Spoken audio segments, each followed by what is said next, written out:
अस्सलाम वालेकुम बच्चों। आज के इस लेक्चर में हम एक नया टॉपिक लेकर आए हैं आप लोगों के लिए, जिसका नाम है internal structure of small intestine. बच्चों, लास्ट टाइम हमने स्टमक को पढ़ा था, वहीं से इसके आगे से हम कुछ कंटिन्यू करेंगे बातों को और इसी को आगे लेके चलेंगे। बच्चों, आज के इस लेक्चर में हम सिर्फ और सिर्फ internal structure of small intestine के अंदर एक पार्ट को पढ़ेंगे जिसका नाम है डोडेंडम। जिस विच मीन कि अगर हम इंटरनल स्ट्रैंड को पढ़ रहे हैं तो उसका हम कौन सा पढ़ रहे हैं, पार्ट 1। इसके बाद पार्ट 2 और पार्ट 3 भी होगा उसी का, वो आप नेक्स्ट लेक्चर में देखना उस वीडियो को। उसमें भी बहुत सारी आपको कॉन्सेप्ट्स क्लियर होंगे और यहीं से आपके कंटिन्यू होगा लेक्चर। तो बच्चों, अगर आपने सबसे पहला लेक्चर यानी इसका स्टमक का नहीं देखा, आप पहले वो देख कर आएँ, क्योंकि वहाँ से आप लोगों के और भी बहुत सारे कॉन्सेप्ट्स जो हैं वो क्लियर होने हैं। तो ही आपको ये बात समझ में आएगी कि यहाँ पे काम कैसे हो रहा है। बच्चों, इंटरनल स्ट्रक्चर के कुछ बातें लिखी हैं जो कि सिर्फ याद करने की हैं।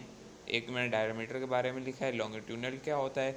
पार्ट्स लिख दिए मैंने, 3 हिस्सों में डिवाइडेड है, डोडेंडम, चेंचनम, इलियम। यहाँ पे डाइजेशन होगी डोडेंडम के अंदर। अगर आपके बच्चों एमसीक्यूज़ के अंदर ये आ जाए सवाल, कहना in the internal structure of small intestine we are the digestion take place, तो बच्चों अगर आपको यहाँ पे देखना होगा कि यहाँ पे अगर डोडेंडम में और चेंजनम में इन दो का ऑप्शन हो तो कहाँ डाइजेशन होती है, डोडेंडम और चेंजनम में। अच्छा, और ये बात आप नोट कर लें, मैंने यहाँ नहीं लिखी है लेकिन आपको ये बात नोट कर लेनी है अपनी नोटबुक में। और फिर इलियम के बारे में ये कहा जाता है कि यहाँ पे एब्जॉर्प्शन होती है। तो अगर ये पूछा जाए कि ना स्मॉल इंटेस्टाइन के किस पार्ट पे एब्जॉर्प्शन होगी, वो कौन सा होगा, इलियम। और किस चीज़ की होगी, सिर्फ और सिर्फ वो चीज़ें जो अब्सॉर्ब हमने अभी तक डाइजेशन में हेल्प की हैं। वाटर की यहाँ नहीं होती। तो वाटर की कहाँ डाइजेशन नहीं होती आप पूछा जाए तो आप बोलोगे इलियम में नहीं होती, अगर ये उसी को उसमें आए। अब मैंने आपको जैसे कि आगे कुछ स्ट्रक्चर मैंने बनाया, ये एक बेसिक सी शेप है, पैरेडिक स्पिंचर है, ये मैं आपको लास्ट लेक्चर में बता चुका हूँ। यहाँ पे ये आपके कुछ कॉन्सेप्ट्स थे जो कि सिर्फ याद करने के थे, और ये अगर याद कर लें कुछ बातें तो बहुत काफ़ी हैं। बाकी अब असल जो हमारा मेन मकसद है उसकी तरफ चलते हैं, जहाँ जिसे कहा जाता है डोडेंडम। बच्चों, ये देखो मैंने आपके सामने एक डायग्राम बनाई है। अब जैसे कि मैंने आपको बताया कि फर्स्ट पार्ट होता है स्मॉल इंटेस्टाइन का, फिर जेंजनम, फिर इलियम आता है। इसी तरीके से इसी के बारे में यही बताया जाता है कि ये भी क्या है, first part of small intestine है। रिसीव करता है एसिडिक काइम। क्यों एसिडिक काइम रिसीव होता है यहाँ पे, एसिडिक काइम क्यों आता है, उसकी वजह आपको मालूम होनी चाहिए और कमेंट के अंदर आप ज़रूर बताएं कि क्यों होता है एसिडिक काइम। अब आप सोच लिया होगा आपने कि एसिडिक काइम क्यों होता है। जिनको समझ में आ गई होगी वो ज़रूर उसका जवाब दे देंगे, और जिनको नहीं आई उनके लिए मैं अभी बता देता हूँ। क्योंकि बच्चों, जब हमने स्टमक के अंदर डाइजेशन करवाई थी, किसकी करवाई थी डाइजेशन, प्रोटीन की करवाई थी। और वो कैसे हुई थी, उसके अंदर हमने उसको ब्रेक डाउन करवाया था, और वो कैसे हुआ था पूरा हमने मैकेनिज्म पढ़ा था कि पेप्सिनोजेन पेप्सिनो कन्वर्ट होता है, एचसीएल आता है, फुल हाइड्रेटिक एसिडिक होता है आपका स्टमक, क्योंकि वहाँ पे बैक्टीरिया किल होते हैं, बहुत सारा हमने डिस्कस किया था डिटेल में। तो उसके बाद एसिडिक काइम बन जाता है, ये हमने किया था, और तभी वो एसिडिक के नेचर में आता है। अब बच्चों, आपका जो डोडेंडम है ना, वो काम करता है बेसिक में, वो कभी भी एसिडिटी में काम नहीं करेगा। अब आ गया एसिडिक काइम, देखो मैंने यहाँ पे बनाई है, क्या हुआ है, इसने क्या रिसीव कर लिया, एक एसिडिक काइम रिसीव कर लिया है। अब बच्चों, ये क्या होगा, ये कैसे बेसिक में कन्वर्ट होगा, हमें सबसे पहले उस मैकेनिज्म को समझना है। लेकिन उससे पहले हम ये बात भी समझेंगे कि ना, उससे पहले डोडेंडम एक प्रोटीन रिलीज़ करता है, एक हार्मोन रिलीज़ करता है। अब वो क्यों करता है, वो बोलता है पहले भाई एसिडिक काइम आ गया, चलो रुको उसका भी हम हल निकालते हैं। लेकिन उससे पहले भाई इसकी डाइजेशन भी तो होनी है ना। तो इसकी डाइजेशन के लिए मैं इससे पहले उसको बेसिक के अंदर कन्वर्ट करूँ, मैं एक और हार्मोन, एक और ऑर्गन को ऑर्डर दे देता हूँ, अलार्म बजा देता हूँ, भाई फूड आ गया मेरे पास, तुम अपना एक पूरा जूस तैयार करो, कैस्ट्रिक जूस, जो कि हार्मोन नेचर होगा, हार्मोन नेचर प्रोटीन नेचर होता है। तुम अपना पूरे डाइजेशन के जो मैकेनिज्म है उसके अंदर जितने भी आप रिलीज़ करते हैं हार्मोन, वो आप तैयार करो। तो इसलिए वो क्या करता है, एसिडिक काइम जैसे ही आता है वो सबसे पहले अपने अंदर से एक हार्मोन रिलीज़ करता है जिनका नाम है इंट्रोकीनेस। इंट्रोकीनियस निकलता है, मैंने यहाँ पे बनाया भी है, जैसे ही निकलता है ये इंट्रोकीनेस निकला। अब इसने देखा एसिडिक काइम आ गया है, ये कहाँ जाएगा, ये जाएगा डायरेक्ट आपके पेनक्रियास में। सही है, पेनक्रियास में किसके ज़रिए जाएगा, पेनक्रियाटिक डक्ट के ज़रिए। सही है, अब ये पेनक्रियाटिक डक्ट यहाँ आ गई, यानी यहाँ पे यहाँ से ये जाएगा, यहाँ से जाएगा, मतलब ये मैंने यूँ बनाया क्योंकि मेरे पास जगह नहीं थी। तो ये देखो, ये यहाँ से आएगा, ये यूँ उसके पास जाएगा, यूँ जाएगा, यहाँ पे पहुँचेगा। तो ये पेनक्रियास जब देखता है कि भाई यहाँ पे इंट्रोकेनियस आ गया है, तो वो अपने अंदर से एक पैनक्रियाटिक जूस की तैयारी करता है। What is pancreatic juice? जिसके पास बहुत सारे हार्मोन्स होते हैं for the digestion of a different materials like carbs, protein, lipid and fat, whatever you can say। एक बात यहाँ पे ये बात क्लियर हो गई। दूसरी बात वो ये कहता है कि भाई अब जो मेरे पास आया है वो एसिडिक है। अब मैंने एंडोक्रिनियस को तो भाई बोल दिया है कहना वो पैनक्रियाटिक जूस तैयार करे और भेजे। अब पैनक्रियाटिक जूस अगर आ जाता है और वो एसिडिक कायम के अंदर रहता है भाई, तो कभी भी आपका पैनक्रियाटिक जो काम नहीं करेगा, वो बोलेगा भाई ये तो बेसिक, मैं तो बेसिक नेचर हूँ, वो एसिडिक नेचर है, और वो ज़ाया हो जाएगा। तो इसलिए वो एक और हार्मोन को रिलीज़ करता है और वो उसके पास जाता है, वो जाता है हेपेटिक पोर्टल वेन के पास। सही है, वो मतलब एक अलार्म बेचता है, और वो जैसे ही अलार्म उसके पास बेचता है hepatic portal vein, hepatic portal vein के जरिए जाता है। हेपेटिक पोर्टल वेन उसे कहते हैं जो कि लीवर के करीब हो, और लीवर के पास होता है गॉल ब्लैडर, और गॉल ब्लैडर क्या करता है, वो एक हार्मोन रिलीज़ करता है, इसका नाम है सिक्रेटिन। और सिक्रेटिन एक ऐसी अल्लाह ताला ने खासियत रखी है जो उसको कन्वर्ट कर देती है एसिडिक काइम को बेसिक में, और बेसिक नेचर कर देती है। ये इसकी खासियत है। सिक्रेटिन आता है हेपेटिक पोर्टल के जरिए, जैसे एसिडिक का काम देखता है वो उसको पूरा बेसिक नेचर में कर देता है, और आपका डोनेटम पूरा बेसिक नेचर में हो जाता है, क्योंकि उसको काम भी आपको पता है कि मैंने आपको बताया कि उसमें करना होता है बेसिक नेचर में। अब क्या होता है कि पैनक्रियाटिक जूस आ गया, यहाँ पे बात हो गई। अब कुछ पॉइंट्स हैं जिसको हमें समझना है। जैसे ही पैनक्रियाटिक जूस पे काम करेगा, काइम पे काइम कन्वर्ट हो जाएगा एक नए अंदाज में।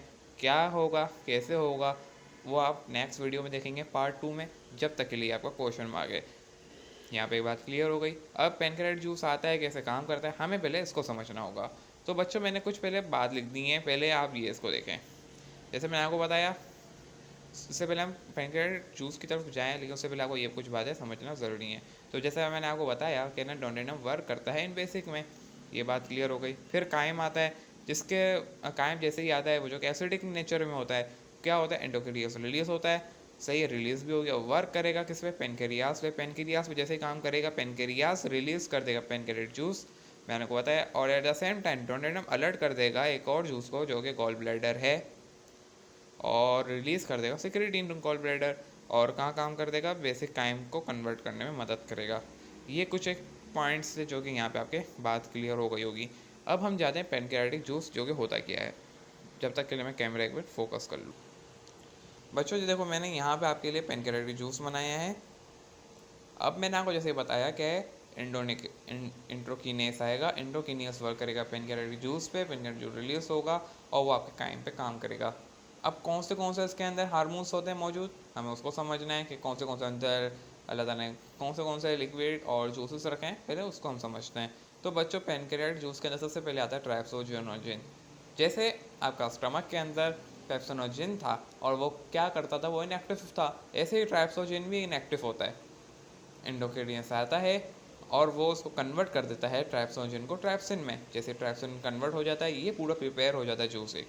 इसी तरीके से एंडोक्रिनियस आएगा, जैसे डोनेटम भेजेगा तो इसी जगह काइमोट्राइप्सोजिन भी एक काइमोट्राइप्सिन में कन्वर्ट हो जाएगा, और फिर एक जूस तरीके से पूरा प्रिपेयर हो जाएगा और वो रिलीज़ हो जाएगा। और रिलीज़ होने के बाद वो आपके काइम के पास आएगा और वो देखेगा अगर उसमें प्रोटीन है मौजूद, तो क्या करेगा, सबसे पहले आपके जितने भी प्रोटीन्स हैं, और वो प्रोटीन किस में कन्वर्ट हो गए थे, अमाइनो एसिड में, बट वो एक अभी भी लार्जर मॉलिक्यूल है, हमें उसको मज़ीद तोड़ना है। जहाँ पे हमने उसका नाम मैंने डिस्कस नहीं किया था, यहाँ पर डिस्कस कर रहा हूँ, हमने जो उसको तोड़ा था वो पेप्टॉन में तोड़ा था, लेकिन हमारी बॉडी वो पेप्टॉन को भी एब्जॉर्ब नहीं कर सकती, वो बोलती है मज़ीद इस अमाइनो एसिड को तोड़ो। तो वो क्या करता है, मज़ीद तोड़ता है पॉलीपेप्टाइड चेन के अंदर, और वो बिल्कुल स्मॉल हो जाती है। पहली बात यहाँ क्लियर हो गई। फिर आता है काइमोट्राइप्सोजिन जो कि एंडोक्रिनियस को कन्वर्ट कर देता है काइमोट्राइप्सिन में। किस में मदद करता है, आपकी डाइजेशन करवाता है मिल्क प्रोटीन की। आप जो मिल्क पीते हो उस मिल्क को डाइजेशन कराने में मदद करता है। ये बात भी हो गई है क्लियर। फिर इसके आगे चलते हैं अमाइलेज। अब अमाइलेज क्या करता है बच्चों, वो आपके पॉलीसैकेराइड को, यानी पॉलीसैकेराइड्स कौन होते हैं, और अमाइलेज मैंने आपको पहले भी बता चुका हूँ। ओरल कैविटी के अंदर हमने डाइजेशन करवाई थी, किसकी करवाई थी, आपको ज़रूर याद होना चाहिए। जिनको याद है बहुत अच्छी बात है, जिनको याद नहीं मैं भाई याद दिला देता हूँ। वहाँ पे हमने डाइजेशन करवाई थी कार्ब्स की। जैसे ही कार्ब्स की डाइजेशन हो जाती है, वो वहाँ पे पूरी नहीं होती, जैसे ही आपकी जितनी रह जाती है यहाँ पे होती है स्मॉल इंटेस्टाइन के अंदर, और यहाँ पे आपकी एक मैंने आपको बताया कि पॉलीसैकेराइड कार्ब्स डाइसैकेराइड में कन्वर्ट हो जाता है। फिर उसके बाद आता है लिपेज। और लिपेज किस में काम करता है, आपकी फ़ैट की डाइजेशन कराने में, यानी एमिफिकेशन ऑफ फैट, और फैट को पिघलाने में और उसको तोड़ने में यानी और डाइजेशन कराने में मदद करता है। किसकी प्रेजेंस में काम करता है, यानी फैटी एसिड में कन्वर्ट होगा यानी फैट। अच्छा, किसके प्रेजेंस में काम करेगा, वहाँ पे अब उसको काम करने के लिए एंडोक्रिनियस की ज़रूरत नहीं होती, इसको काम करने की ज़रूरत है बाइल जूस की। और बाइल जूस कौन प्रोड्यूस करता है, लीवर। और लीवर जो प्रोड्यूस करता है उसके अंदर क्या होता है, बाइल जूस के अंदर बिल पिगमेंट। आपकी बुक में कुछ ज़्यादा बिल पिगमेंट के बारे में नहीं लिखा, तो मैं भी यहीं पर इसको स्टॉप कर देता हूँ, वरना इसके बारे में एक बहुत अच्छी सी डिटेल अगर आप बोलेंगे, कमेंट करेंगे, तो मैं आपको उसके बारे में मज़ीद समझा दूँगा। लेकिन फ़िलहाल आपकी बुक में ऐसी कोई बात ज़्यादा नहीं लिखी हुई।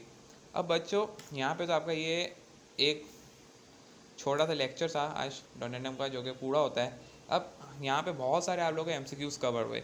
सबसे पहले एमसीक्यूज़ मैंने आपको बताया, जिसके अंदर हमने ये पढ़ा कि अगर हम ये देखें, सबसे पहले आप स्टमक की बात करें, स्टमक के अंदर एक एमसीक्यूज़ कवर हुआ था जो कि मोस्ट इंपॉर्टेंट था, कॉन्सेप्चुअल था, कि अगर यहाँ पे डाइजेशन हो स्टमक के अंदर तो किसकी होती है, हमने कहा था प्रोटीन की सिर्फ होती है।